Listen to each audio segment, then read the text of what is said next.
This is a picture similar to what I drew on the board. This is the anterior pituitary, the posterior pituitary, the infundibulum. Does the posterior pituitary make hormones? No. It does not. Does the anterior pituitary make hormones? Yes. Does the anterior pituitary secrete hormones? Yes. Those that it makes, correct? Does the posterior pituitary secrete hormones? Yes. Where were they made? Hypothalamus. In the hypothalamus. Good.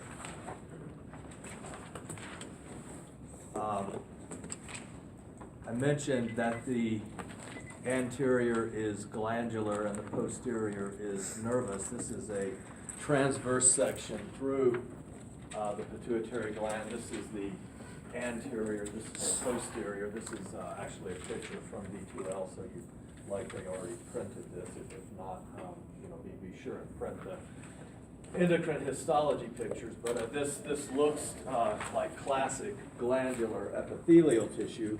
If we blow it up, well, blow it up gradually. So there's anterior, there's posterior, so glandular, nervous, and if we continue blowing it up, it really looks a lot like just a typical gland. It could almost be the thymus, it could almost be the pancreas.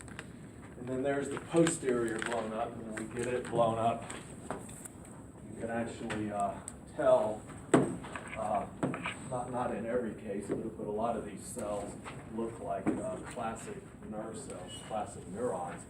And well, they are, but they're weird, right? They're different. What are they called? What type of neurons are they? Neurosecretory cells. Where do they originate? In the hypothalamus.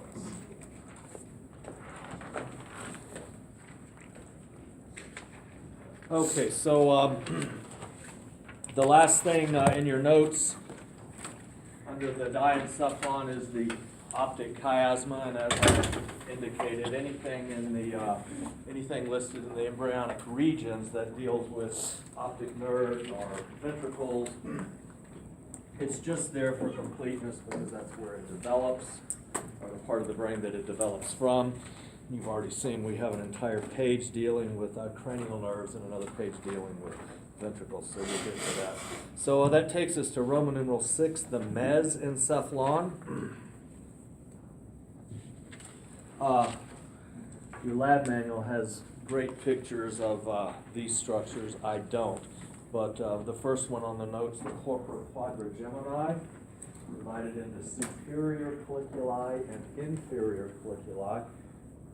And let me just give you a page reference. If you've got the lab manual, you can get it out. If not, you can at least jot down the page reference.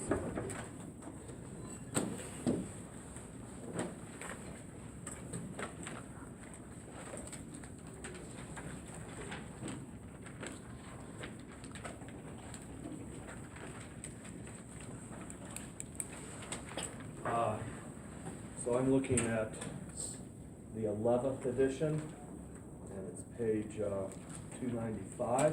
So again, if you've got it, go ahead and get it out. If you don't, you can look at it later. But what they're doing to visualize the corpora quadrigemini is they are opening the transverse fissure. The transverse fissure is this space between the cerebellum and the cerebrum. And so imagine if we pulled that down and opened that space, and then we looked in there. That's exactly what the picture in the upper left on page 295 is doing. And you see the corporal quadrigemini, and you see the pineal body like in the little crack there. So the two bumps on top are the superior colliculi. The two bumps on the bottom, the smaller ones, are the inferior colliculi. They're primitive parts of the brain, protective parts of the brain, reflex center. Specifically, the superior colliculi are involved in visual reflexes.